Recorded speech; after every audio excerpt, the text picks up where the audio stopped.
Шыны керек, әр қазақтың бойында ұлтжандылық, қайрат пен батылдық, намыс пен жігер, қайсары мінез бен рух қатар жігіт.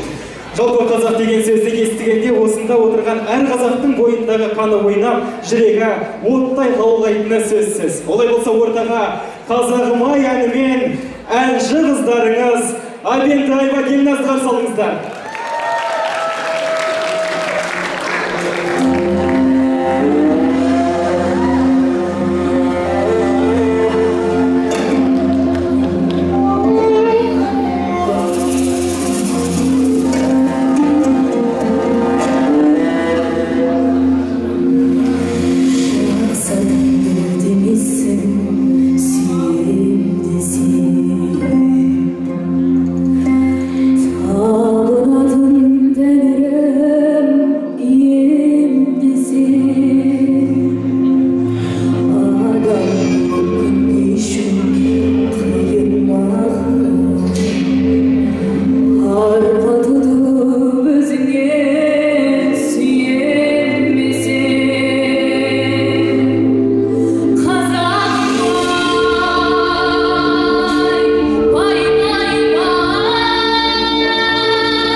Canımdasın, uyuyadım.